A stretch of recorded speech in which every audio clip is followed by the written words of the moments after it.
Australians are paying the price for Mr Morrison's complacency, and today, as we meet here in the Senate, millions of Australians, those in New South Wales and Queensland, are in lockdown. And there are two reasons why. Mr Morrison failed to listen to warnings to establish safe, fit-for-purpose national quarantine, just like he failed to listen to bushfire warnings 2 years ago. And the other reason is he completely failed to deliver a plan to get us out of the pandemic. Whilst governments around the world raced to secure supplies of vaccines to inoculate their populations, Mr Morrison's government had a wait-and-see approach.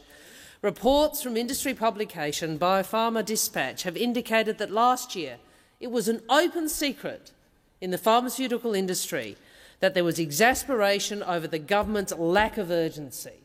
The Morrison government's lack of urgency in securing vaccine supplies for Australians. They reported that whilst other countries rushed to do deals, the industry was constantly told that the Morrison government is not ready to procure or engage in discussions about procuring the vaccine. Can you believe that? Other countries are off doing deals, and our government is telling the pharmaceutical industry constantly, end quote, that they are not ready to procure or engage in discussions about procuring the vaccine. It was a wait-and-see approach. A wait-and-see approach, business as usual. I mean, even under President Trump, the American vaccine was called Operation Warp Speed. Well, no Operation Warp Speed for this Prime Minister.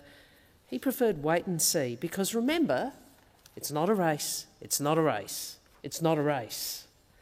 Of course, he only said it's not a race as an excuse for the growing delays in his vaccine rollout.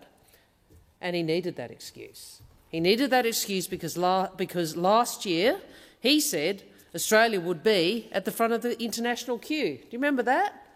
I promised Australians they'll be at the front of the queue. We're at the front of the queue. And when he said to Australians that we were at the front of the queue, he knew that other countries, many other countries, had ordered their vaccines months ahead of us. Months ahead of us. He said Australians would be at the front of the queue even though he only got around to ordering Pfizer in November, months later, months after other countries had ordered theirs, and then he only ordered enough for 5 million Australians.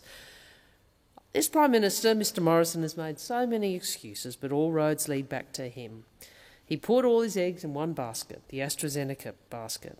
And he did that despite it being well established that best practice is to have a range of options. And really it's more than that, isn't it? It's common sense.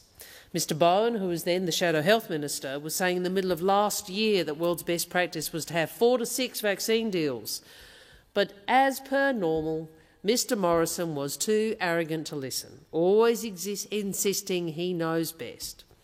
Too arrogant to listen, always insisting he knows best. And when it became clear to everyone he had once again dropped the ball and failed to deliver, he said, "Oh, no, but it's not a race. It's not a competition." But Australians know, and Australians knew it's always been a race to beat this virus. Because until we have Australians vaccinated, lives, jobs, the economy and the recovery are at risk. And while Australians ran the ever greater risk of infection with COVID-19, the government's response to that risk was infected by Mr Morrison's complacency. Now lockdowns have been made necessary by his failures, and they are costing the economy around $300 million a day. And this is the price that small business and working Australians are paying for Mr Morrison's incompetence. And his competence hasn't been limited to the vaccine rollout and to quarantine. He's pressured premiers not to go into lockdown when clearly they needed to.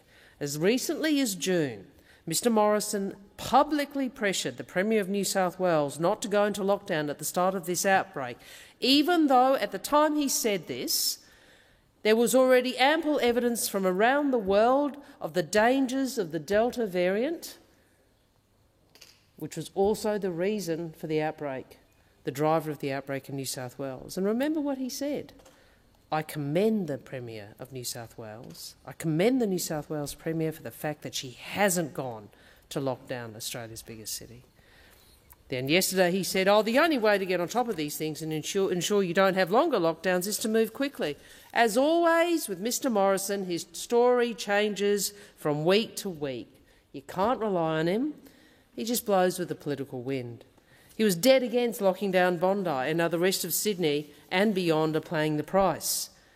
Now, we know there are chronic supplies of the supply of vaccines under this government, but there is more we can do to encourage all Australians to sign up to get vaccinated.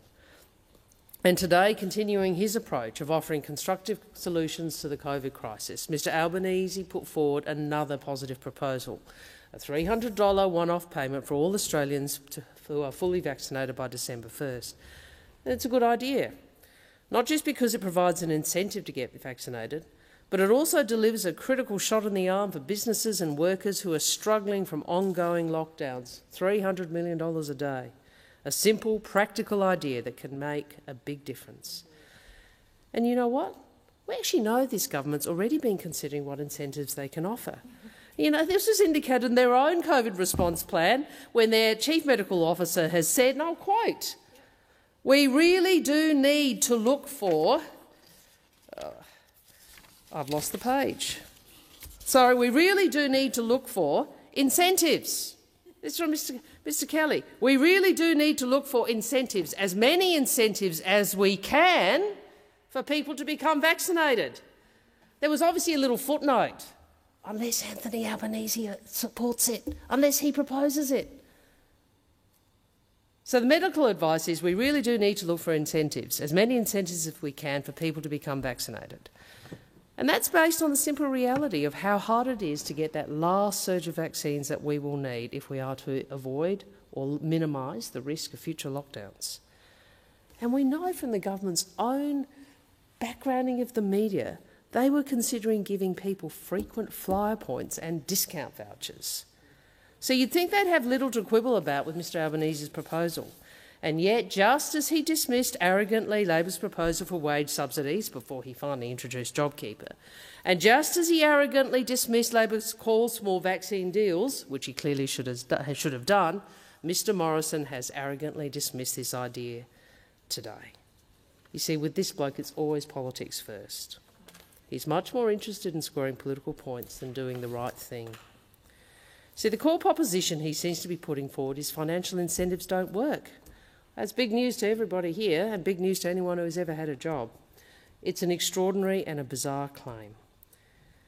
And it is so because what he says changes depending on his political circumstances.